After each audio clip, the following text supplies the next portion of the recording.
요한계시록 1장 19절에서 20절 말씀입니다. 찾았으면 우리 같이 한 목소리를 읽겠습니다. 내가 본 것들과 지금 있는 것들과 이후에 있을 것들을 기록할지니 곧 내가 본 내 오른손에 있는 7별과 7금 등잔대의 신비라. 7별은 7교회의 천사들이요 내가 본 7 등잔대는 7 교회니라. 아멘. 여러분, 이 말씀 딱 읽었을 때 이제는 좀 잘 이렇게 와 닿습니까? 네. 고개를 끄덕거리시는 분은 아마도 저하고 이렇게 같이 2년 동안 이렇게 말씀을 들으시면서 수요 예배 때부터 말씀을 계속해서 들었던 분은 고개를 아마 끄덕거리실 것이고, 아마 이제 오늘 처음 듣는 분들은 뭔가 이 말씀들이 좀 와닿는 부분도 있고 와닿지 않은 부분도 있을 수 있습니다. 근데 오늘 이 시간을 통해서 조금 더 깊이 있게 말씀이 여러분에게 좀 확실해지는 그런 계기가 되기를 원합니다. 자, 19절 말씀은 내가 본 것은 과거형, 지금 있는 것들은 현재형, 이후에 있을 것들은 미래형. 그래서 우리 요한계시록 이제 4장 1절 이후부터는 이제 앞으로 미래에 있을 일에 대한 것들을 기록하고 있기 때문에 이 요한계시록은 그런 측면에서 우리 미래적인 해석법을 따라야 된다라고 제가 첫 시간에 그렇게 여러분에게 말씀을 드린 적이 있습니다. 그런데 여기서 이 20절 말씀에서 가장 이제 어려운 부분이 뭐냐면 7교회를 해석할 때 하나님께서 이제 이런 환상을 이제 사도 요한에게 이제 계시를 해줬다는 것입니다. 그래서 이제 우리가 이제 오늘 살펴보려고 하는 말씀은요, 요한계시록 2장부터 3장에 걸쳐서 7교회에 관한 얘기가 나오는데, 자, 첫 번째 제가 나눠드린 유인물을 보시게 되면 7교회에 대한 견해들, 그래서 3가지 정도로 제가 써놨습니다. 첫 번째는 요한 당시의 실제 7교회, 두 번째는 모든 시대에 존재하는 교회들을 대표하는 교회들, 세 번째는 교회사의 흐름에 등장하는 교회들이라고 이렇게 정리를 해놨는데, 여러분 펜이 있으면 네 번째를 하나 적어주시죠. 네 번째는 교리적 적용으로 7년 대환란 시대 교회들이라고 이렇게 한번 적어주십시오. 제가 이거 미리 준비하다 보니까 그런 부분들이 유인물에 좀 누락이 됐습니다. 다시 한번 읽어드리겠습니다. 교리적 적용으로는 7년 대환란 시대의 교회들이라고 이렇게 기록하십시오. 자, 그럼 이제 제가 지금부터 본격적으로 설명을 드리겠습니다. 먼저 요한 당시의 실제 7교회는 역사적인 적용입니다. 역사적인 적용.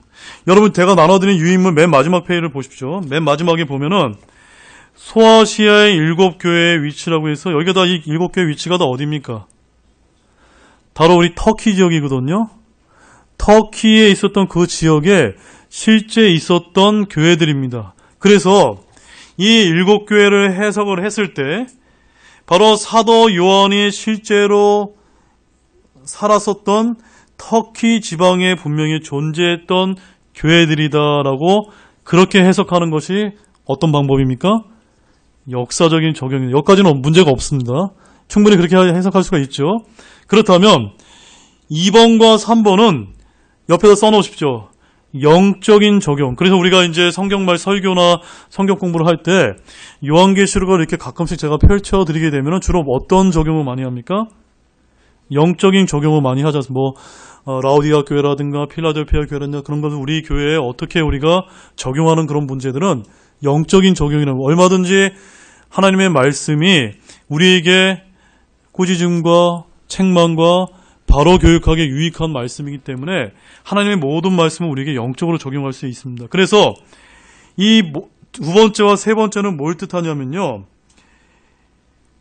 모든 교회와 성도들에게 주어질 수 있는 말씀이기 때문에 이 7교회는 교회 시대의 모든 교회들을 대표하는 말씀을 우리가 적용할 수 있다라는 사실입니다. 그래서 그 7교회에 등장하는 교회의 사정이나 모습이나 구성 요소들이 이러한 교회들을 대표하고 있다라는 말씀입니다. 그때 이후로 지금까지 약 1900년 동안 이 땅에는 이런저런 모습의 교회들이 존재하였지만 이 모든 교회들은 모두 7교회 중에 어느 한 교회의 모습을 띠고 있을 수도 있고, 아니면 모든 교회 안에 7교회의 모습이 다 포함될 수 있다고 볼 수 있기 때문에 어떤 교회는 에베소 교회의 모습이 있고, 어느 교회는 필라델피아 교회의 모습이 있을 수 있고, 어느 교회는 라오디아 교회의 모습이 더 많을 수 있다고 이렇게 하면서 해석하고 적용하는 것이 뭐라는 겁니까? 그것이 이제 영적인 적용이라는 것을 말씀을 드리는 거고, 영적인 적용의 두 번째 특징은 교회사의 흐름 가운데 존재하는 교회였다라는 말씀입니다. 자, 그거는 뭘 뜻하냐면요. 여러분 잘 보세요. 2테크 2번 보십시오. 1테크 2번에 보면은 7교회의 특징과 교회라고 나와 있죠. 그래서 에베소 교회는 계시록 2장 1절에서 7절에 등장하는데, 이 교회는 어떠한 특징을 가졌습니까? 첫사랑을 이룬 교회의 모습을 갖고 있는데, 이것은 아까 제가 말씀드렸던 모든 시대에 존재하는 교회들을 대표하는 영적인 교회의 모습으로서 첫사랑을 이룬 교회의 모습, 이런 걸 해석할 때 우리가 영적 적용이라는 겁니다. 그리고 교회사의 흐름 가운데는 이 첫사랑을 이룬 교회가 어느 시대를 지칭하냐면 AD 33년에서 AD 200년까지 초대교회 기간을 이제 나타낼 때 우리가 에베소 교회의 기간이다라고 이렇게 우리가 이해할 수가 있습니다. 두 번째 서머나 교회 한번 보시죠. 서머나 교회는 계시록 2장 8절에서 11절 말씀인데, 여러분 같이 읽겠습니다. 로마 제국의 공식적인 10번의 박해를 통과한 기간으로서 AD 200년에서 AD 325년의 기간에 교회들을 예표하고 있고, 바로 핍박받는 교회를 나타낸다라고 이제 볼 수가 있습니다. 그래서 여러분, 제가 이제 성경 말씀을 오늘은 이제 개괄적으로 보는 거기 때문에 구체적으로 찾아드리지 않죠. 여러분들 그 말씀도 한번 제가 이 표로 나눠드린 것을 대비하면서 읽어보시면, 왜 이 교회가 핍박받는 교회구나라는 걸 알 수가 있습니다. 그 다음에 이제 버가모 교회 보시죠. 버가모 교회. 버가모 교회는 계시록 2장 12절에 17절에 나와 있는데 같이 읽겠습니다. 니케아 종교회를 통해 카톨릭 교회가 등장한 시대로서 AD 325년에서 AD 500년 기간에 교회 기간을 이제 대표하고 있고, 바로 타협하는 교회다. 타협하는 교회다. 그래서 여러분, 우리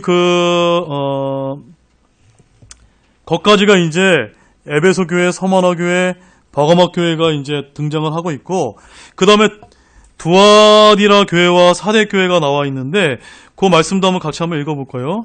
그 다음은 두아디라 교회와 사대 교회인데, 이것은 카톨릭이 절대 권력을 휘둘렀던 암흑시대, 바로 AD 500년에서 AD 1500년에 중세 암흑시대의 천년 기간에 그 교회들을 대표하고 있습니다. 그래서 이 기간 동안에는 신성 로마 제국이 세워졌고요.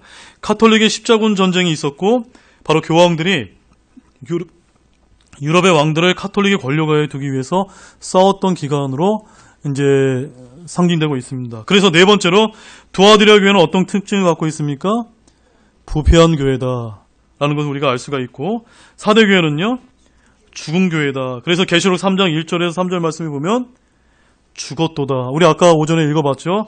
내가 살아있는 이름을 가지고 있었으나 죽었도다라고 했던 이런 교회의 특징을 갖고 있는 것이 바로 사대 교회입니다. 그리고 다음 페이지 넘어가셔서 이제 필라델피아 교회와 라오디아 교회 사람들의 교회가 이제 등장하는데, 필라델피아와 라오디아 교회는 가장 대조적인 두 교회입니다. 그래서 필라델피아 교회는 책망받지 않은 교회인데, 시기적으로는 AD 1500년에서 1900년경의 시대에 해당됩니다.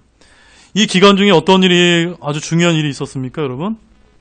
종교개혁, 그 다음에 르네상스, 과학혁명, 산업혁명이 일어났고, 특히 복음주의 운동이 활발히 일어나서 복음이 땅끝까지 전파되었기 때문에, 이 기간 중에는 너무나 복음이 확대됐기 때문에 후천년주의를 주장하시는 분들은 이때 천국이 확장되고 있다고 착각할 정도로 이렇게 굉장히 복음이 왕성했던 시기입니다. 그 다음에 AD 1611년에는 뭐가 등장했습니까? 지금 우리가 보고 있는 영어 킹제임스 성경이 등장하는 시기와 이 필라델피아 교회 시대와 연결이 되어 있다는 것을 여러분이 기억하시고, 그러나 이 시대의 끝무렵에는 어떤 시대라고 볼 수가 있죠? 라오디아 사람들의 교회 시대와 연관이 되어 있어서 이 끝무렵에는 배교와 부패의 시작이 싹트고 있었고, 지금 우리나라 교회를 망치고 있는 신비주의, 은사주의, 뉴에이지 사상 등이 판을 치고 있고, 또한 킹제임스 성경을 대적한 개혁성, 영국의 개혁 성경이 웨스코트와 호르트에 의해서 1800년 후반부에 이런 개혁 성경이 나와서 오늘날 이제 성경이 이제 말씀조차도 부패하게 되는 이런 라오디아 교회 시대의 흐름 가운데 있고, 또한 이 시대에 또 유명한 무엇이 나왔습니까? 하나님이 창조한 것이 아니라 진화론이라는 것이 만들어져서 오늘 사람들을 다 이렇게 속이게 되는, 이것이 다 라오디아 교회 사람들의 교회의 특징이라는 것입니다. 이 라오디아 교회 사람들의 교회 시대를 주도하는 현상이고 칭찬이 없는 유일한 교회로서 교회들을 진리의 말씀에서 이탈시키는 마귀의 도구들이다. 그래서 필라델피아 교회는 계시록 3장 7절에 13절에 써 있는데, 이 교회의 특징은 뭡니까? 신실한 교회입니다. 그래서 이 신실한 교회고, 라오디아 교회 사람들의 교회는 특징이 뭡니까? 뜨겁든지 차든지 해야 되는데 열심을 잃은 교회, 바로 마지막 배교 시대에 어쩌면 오늘날 우리가 살고 있는 이 현대교회의 모습과 유사한 교회이고, 특별히 다른 교회들은 무슨 지역의 교회를 쓰고 있는데 라오디아 교회는 어떤 특징을 갖고 있죠? 라오디아 사람들의 교회다. 예수님이 머리가 되신 것이 아니라 사람들이 중심이 되어 있다. 이거 우리가 잘 봐야 됩니다. 오늘날 이 우리나라도 보게 되면 얼마나 수많은 그 대형 교회들이 많습니까? 어쩌면 조심스럽게 예수님은 없고 사람들만이 중심이 돼서 혹시 섬기고 있는 것은 아닌가. 그런 것들이 오늘날 대형 교회, 왜 대형 교회로 보냐면 요한계시록에 가보면 나는 부자다 라는 그런 말씀이 라오디아 교회의 특징으로 등장하고 있기 때문에 우리가 조심스럽게 그렇게 볼 수가 있습니다. 이렇게 말씀을 해석하시는 것이 뭡니까?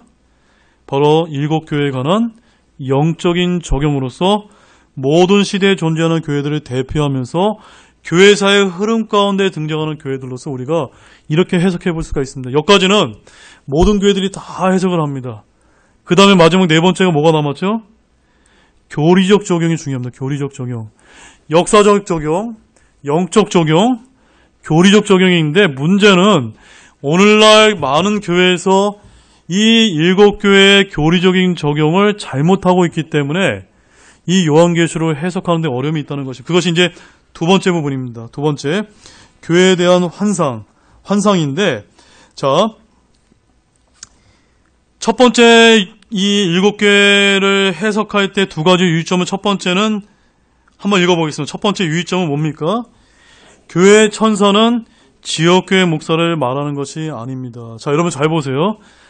교회들을 이렇게 요한계시록 해석을 할 때 우리 한번 보십시오. 요한계시록 2장 1절 말씀 한번 읽어보시겠습니까? 요한계시록 한번 읽겠습니다.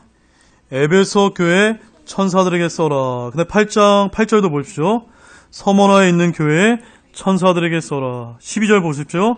버가모에 있는 교회에 천사들에게 써라. 18절 두아들에 있는 교회에 천사들에게 써라. 그 다음에 3장 1절 사대에 있는 교회에 천사들에게 쓰라. 7절 필라델피아에 있는 교회에 천사들에게 써라. 14절 라오디아 교회 사람들의 교회에 천사들에게 쓰라. 자, 많은 목사님들이 이 일곱 교회 해석 중에 가장 중요한 어떤 교회에 천사들에게 쓰라고 할 때 이 천사를 뭘로 해석합니까? 지역교회 감독인 목사로 해석하는 경우가 굉장히 많습니다. 그런데 우리 같은 교회는 어떤 해석을 취합니까? 문자적인 해석을 취하죠. 그러면 1차적으로 우리가 뭐 복잡하게 우리 영위할 필요 없이 뭐 목사니 감독이니 이 천사가 뭐라는 거 해석하지 말고 우리는 있는 그대로 어떻게 보면 됩니까? 그냥 교회의 천사로 보면 됩니다. 그런데 우리가 여기서 왜 어려움이 있냐면, 과연 교회의 천사가 뭘 뜻하는 것이냐? 자, 잘 들어보십시오. 많은 이제 성경 주석에서 천사를 해석하지 못하는데, 실제 천사라기보다는 에베소 교회의 모습이 셋째 하늘에 나타났다. 이거를 다른 말로는 현현했다라고 이렇게 우리가 이해하게 되면은 간단한 문제인데, 우리가 여기다가 다른 해석을 하게 되면 굉장히 복잡해진다는 것입니다. 한마디로 천사는 전달자, 메신저의 역할만 하는 것이 아니라, 누가복음 4장에 나오는 천사는 전달자가 아니라 돕는 자로 나오기도 하고, 다니엘서 12장의 천사는 전달자가 아니라 전사이기도 합니다. 전사가 뭡니까? 싸우는 거라는 겁니다. 그 다음에 마태복음 24장에는 예수 그리스도께서 재림하실 때 함께 내려오는 한 무리의 천사들이 있는데 이들은 전달자가 아니라 증인들로 나온다는 것이죠. 그래서 천사들의 역할이, 기능적인 역할이 여러 종류가 있는데 우리는 항상 천사들 어디에다만 맞춥니까? 메신저에만 맞춥니다. 그리고 때로는 어떤 천사들은 메시지를 수행해서 전달자가 되기도 하지만 천사장은 원래 따라해 보시죠. 근본적으로 전달자가 아니라 현현, 나타납니다. 여러분 현현이라는 말 잘 이해하셨습니까? 영어로는 어피어런스입니다. 어피어런스, 현현.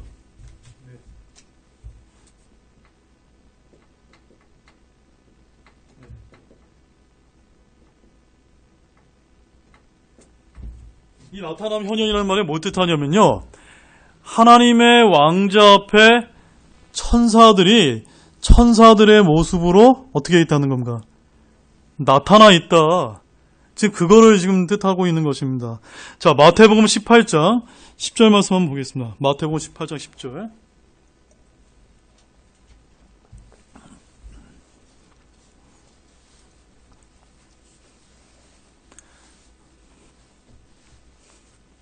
마태복음 18장 10절 말씀 같이 읽겠습니다.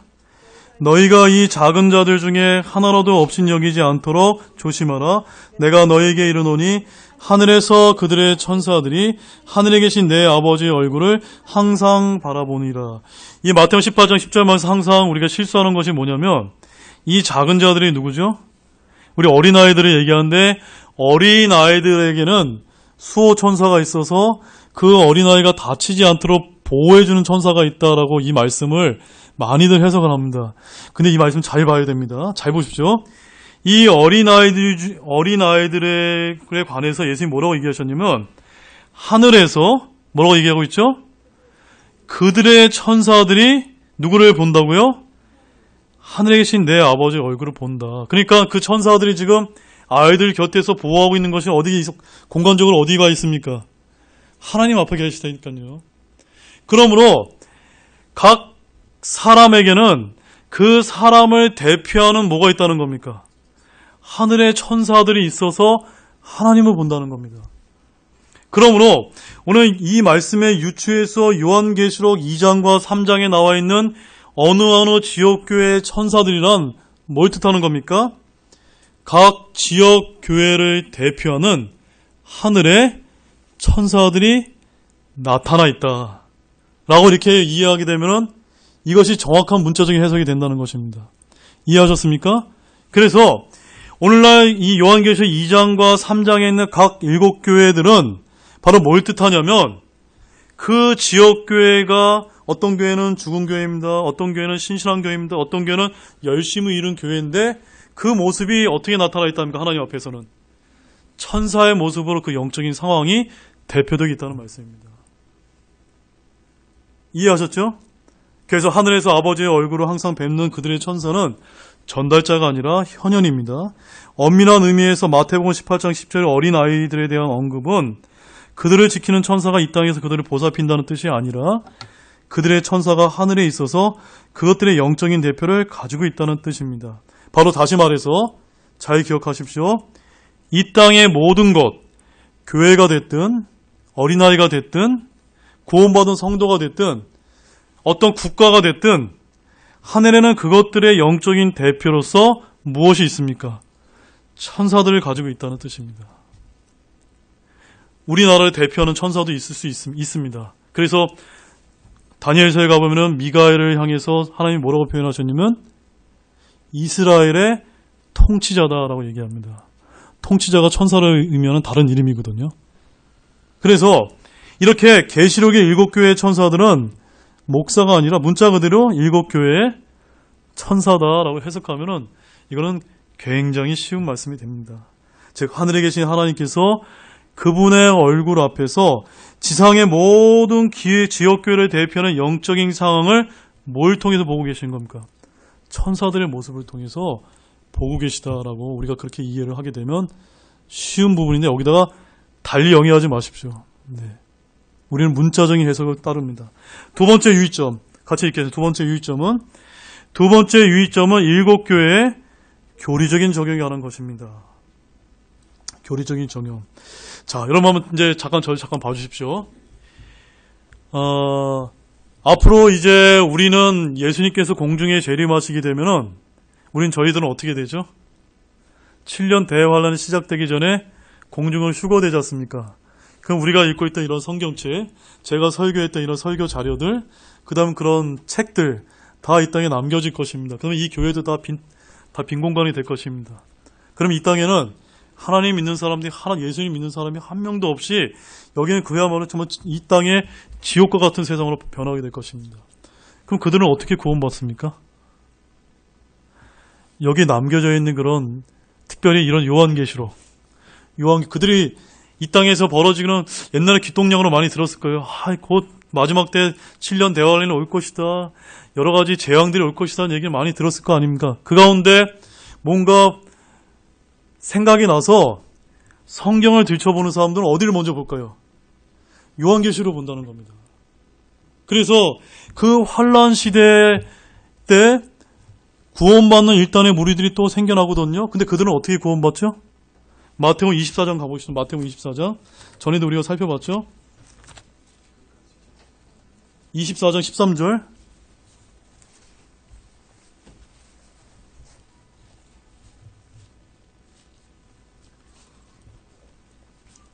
24장 13절 읽겠습니다. 그러나 끝까지 견디는 자, 곧 그는 구원을 받으리라. 그들은 어떻게 구원받습니까? 끝까지 견뎌야 됩니다. 네. 어떻게 견딥니까? 예수님을 믿고 남겨진 성경, 누가 전해주는 사람은 이제 왕국 복음을 전하는 그 14만 4천 명의 유대인들이 전 세계로 퍼져서 이제 왕국 복음을 정할 거겠습니다. 그러면 그 왕국 복음을 통해서 어떤 성경 말씀을 통해서 구원받는 오늘날 신약교회 성도들이 아니요, 신약교회 성도는 다 휴거됐죠. 환란 시대 때 왕국 복음을 통해서 구원받는 환란 성도들이 또 일어나게 됩니다. 근데 그 숫자는 그렇게 지금 우리가 믿는 이 신약 성도들처럼 많지는 않을 것입니다. 그러나 분명히 예수님을 믿고 끝까지 견디면서 짐승의 표를 받지 않고 목숨을 내놓을 때까지 지키는 자들이 생겨납니다. 그렇게 해야 구원받는다라는 그런 환란 성도들의 모습이 생겨납니다. 자, 왜 그러면 제가 이런 말씀을 이제 제가 드리냐면, 여러분 요한계시록 1장 9절 말씀 보시죠. 요한계시록 1장 9절.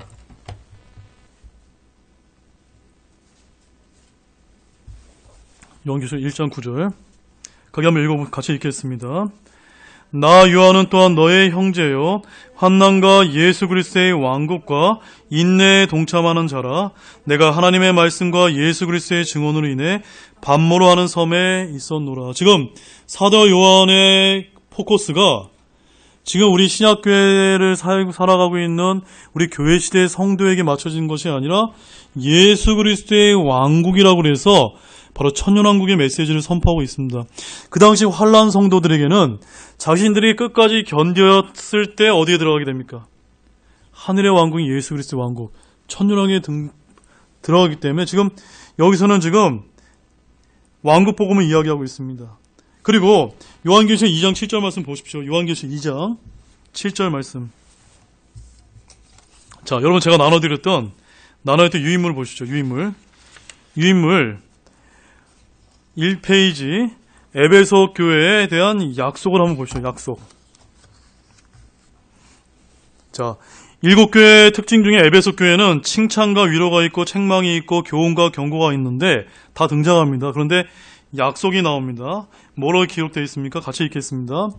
이기는 자에게는 내가 하나님의 낙원 가운데 있는 생명나무에서 나는 것을 주워 먹게 하리라. 여기에 아주 독특한 단어가 나오죠. 뭐가 나오죠? 이기는 자. 여러분, 어떻게 하면 이기는 자가 될 수 있습니까? 자, 여기 충돌되는 말씀이 있습니다. 어느 말씀을 보시게 되냐면, 여러분 요한일서 5장 5절 말씀 보시죠. 요한일서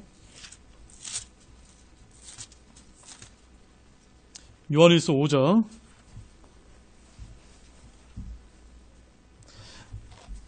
4절 말씀부터 있죠. 4절 말씀부터 읽겠습니다. 무엇인지 하나님에게서 난 것은 세상을 이기느니라. 세상을 이기는 승리는 이것이니 곧 우리의 믿음이니라. 예수님께서 하나님의 아들이심을 믿는 자가 아니면 누가 세상을 이기는 자냐. 여기서 말하는 이기는 자는 누굽니까 지금? 지금 저희들을 얘기합니다. 저희 잠깐 봐주세요. 우리는 어떻게 이기는 자가 되죠? 예수님을 믿고 구원받음으로써 자동적으로 이기는 자가 됩니다. 그러니까 우리는 내가 잘 믿든 잘 믿지 않든 하나님의 계명을 잘 순종하든 순종하지 아니하든 이미 내가 구원받았다면 어떤 자가 되는 겁니까? 이기는 자가 됐다는 겁니다. 무엇을 통해서? 믿음을 통해서. 이건 신약시대의 교리입니다. 그런데 지금 요한계시록에서 이기는 자는 어떤 사람을 얘기합니까? 그냥 이기는 게 아니라 끝까지 견뎌서 구원받는 이기는 것을 얘기합니다. 그래서 요한계시록 2장 7절에서 뭐라고 얘기합니까? 이기는 자에게는 하나님의 낙원 가운데 생명나무에서 나는 것을 먹게 하리라. 자, 사랑 여러분, 저와 여러분 이미 영원한 생명을 다 소유하고 계십니까?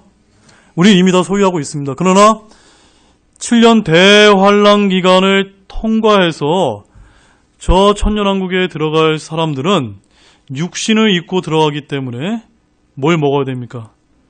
생명나무를 먹어야 됩니다.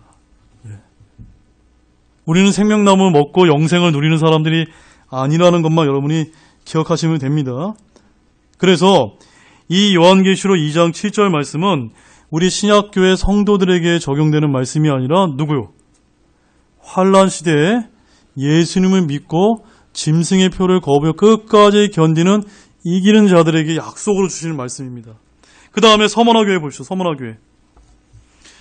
서머나 교회도 역시 칭찬과 위로가 요한계시록 2장 9절에 나와 있고 이 서머나 교회는 특징적으로 뭐가 없습니까?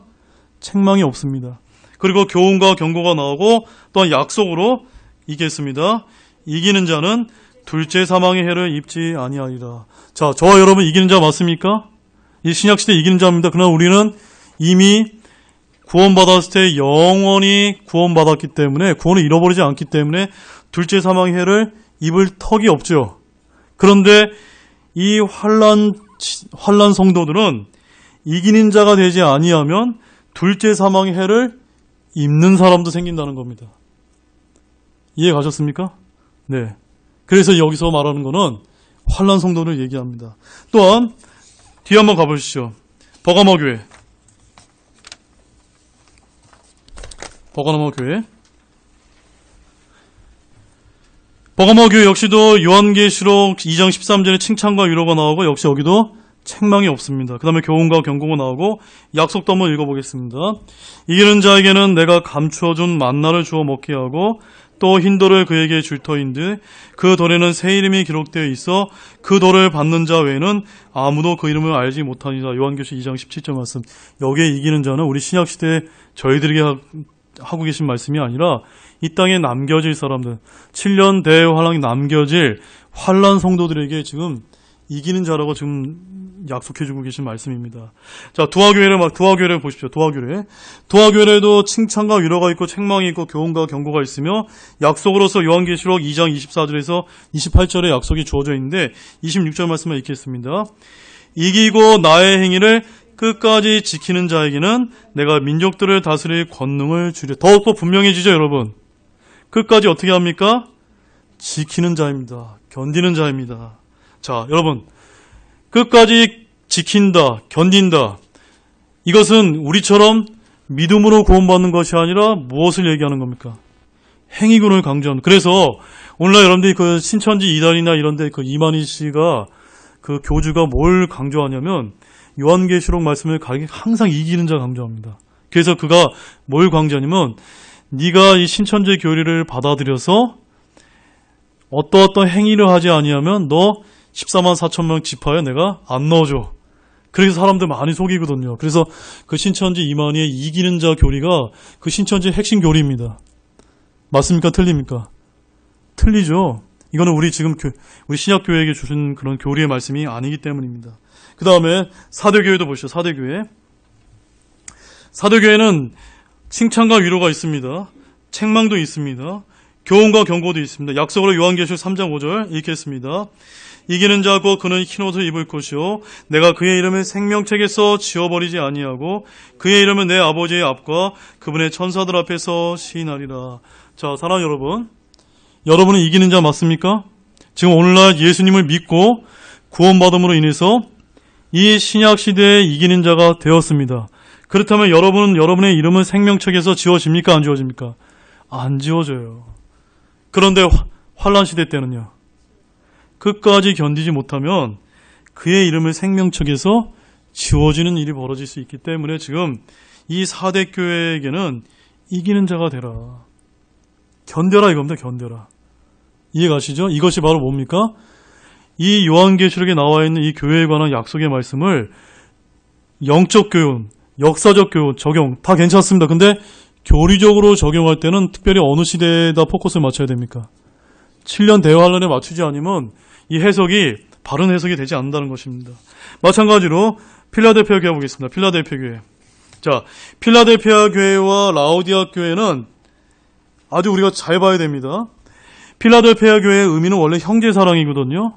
그래서 칭찬과 위로가 요한계시록 3장 8절 말씀에 그 말씀 한번 찾아보겠습니다. 요한계시록 3장 8절. 전에도 우리가 한번 살펴봤던 말씀인데, 자, 한번 3장 8절 말씀 같이 한번 읽겠습니다. 내가 내 행위를 아노라. 보라, 내가 내 앞에 열린 문을 두었으니 아무도 그것을 닫지 못하리라. 내가 적은 힘을 가지고도 내 말을 지키며 내 이름을 부인하지 아니하였도다. 자, 필라델피아 교회의 특징은 뭡니까? 적은 힘을 가지고 내 말을 지키며 이름을 부인하지 아니하는 것을 이제 말씀하고 있는데, 이 교회는, 이 필라델피아는 칭찬받는 교회이기 때문에 책망이 없습니다. 그리고 교훈과 경고가 요한계시록 3장 10절과 11절에 나와 있고, 약속의 말씀으로 요한계시록 3장 9절과 12절 말씀에 나와 있는데, 우리 12절 말씀 한번 읽겠습니다. 이기는 자는 내가 내 하나님의 성전에서 기둥이 되게 하리라. 그가 다시는 나가지 아니하리라. 또 내가 내 하나님의 이름과 내 하나님의 도시 곧 하늘에서 내 하늘로부터 내려오는 새 예루살렘의 이름을 그 위에 기록하고 나의 새 이름을 그 위에 기록하리라.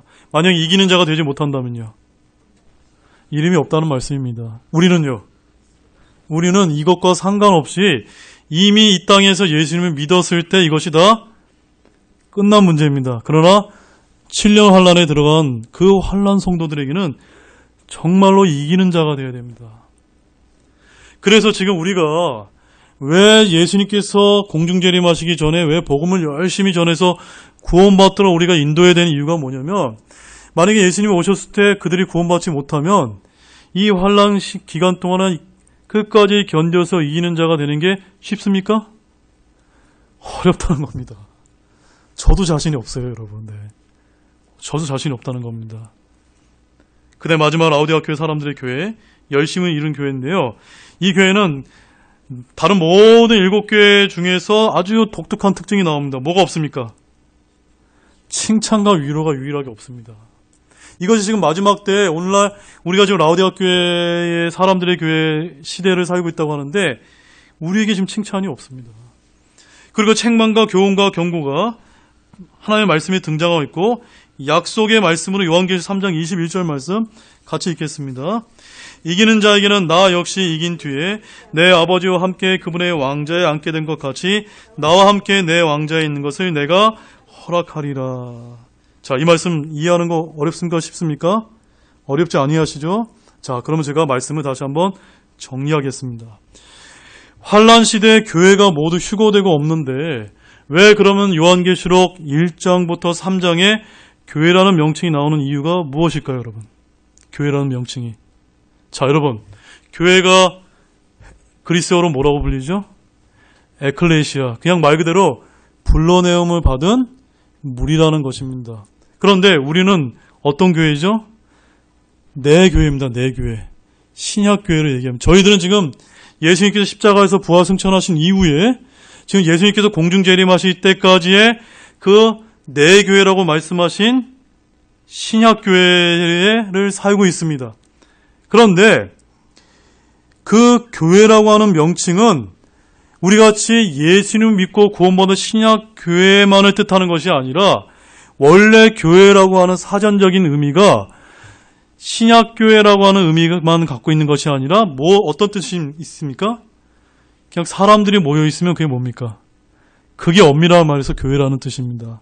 그래서 신약 교회들은 다 들림받고 올라갔지만 대환란 때 예수 그리스도를 믿을 뿐만 아니라 짐승에게 경배하지 아니하면서 짐승의 표를 받지 않는 모임으로써 환란 시대의 교회도 존재할 것이기 때문에 지금 요한계시록 1장에서 3장까지 예수님께서는 교회에 관한 말씀을 하고 계시다. 그러나 이 7교회에 관한 말씀은 역사적인 적용, 영적인 적용, 교리적인 적용에 관한 말씀이 구분해서 봐야 되기 때문에 우리가 이 말씀을 조심스럽게 보지 아니하면 어려움에 빠질 수 있다는 거 제가 말씀을 드립니다.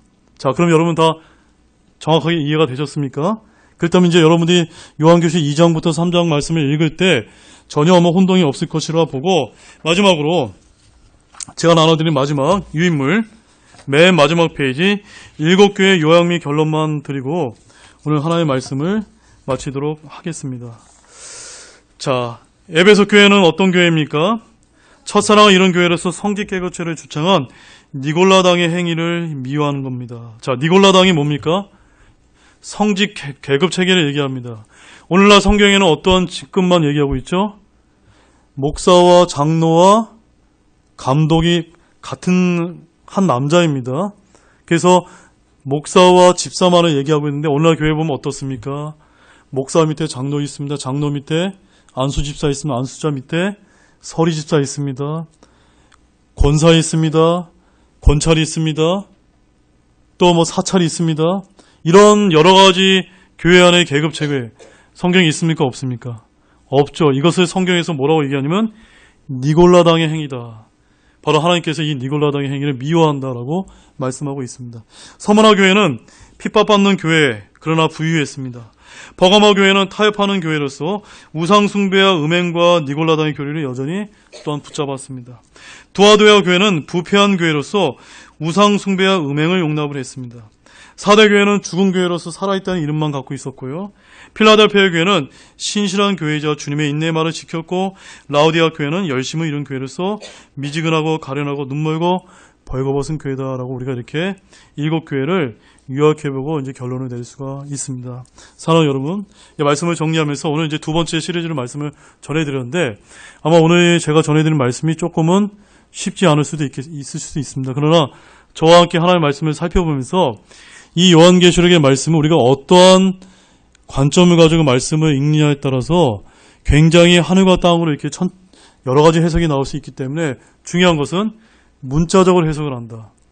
그 다음에 두 번째는 영적인 적용과 교리적인 적용은 항상 구분해서 보지 아니하면 성경의 해석이 우리가 바른 해석이 될 수 없다는 것을 꼭 기억하시면서 요한계시록 공부하시면 많은 유익이 될 수 있으리라 그렇게 말씀을 드리겠습니다. 기도하고 마치겠습니다. 기도하시겠습니다. 하나님 아버지, 오늘 또한 요한계시록 두 번째 그 시리즈 말씀을 전해드렸습니다. 참으로 우리가 요한계시록 바로 알기라고 하는 이런 말씀을 통해서 오늘 이 요한계시록 말씀이 참 많이 잘못된 말씀으로 가르쳐지고 있는데 오늘 저희들이 살펴본 말씀이 비록 어렵더라도 반복해서 듣는 가운데 하나님의 말씀을 잘 깨달을 수 있는 그런 지혜를 주님께서 우리 사랑하는 형제자매들에게 허락해 주시기를 간절히 소망을 드립니다. 저희들이 이렇게 주님 오실 그날까지 이 하나님의 귀한 말씀들을 잘 남겨서 나중에 7년 대환란 기간 동안 환란 성도들에게 이기는 자가 될 수 있도록 여러 가지 문서 사역도 잘할 수 있도록 저희 기도를 사용해 주시기 원합니다. 감사를 드리며 이 모든 말씀을 예수님의 이름으로 기도드렸습니다. 아멘.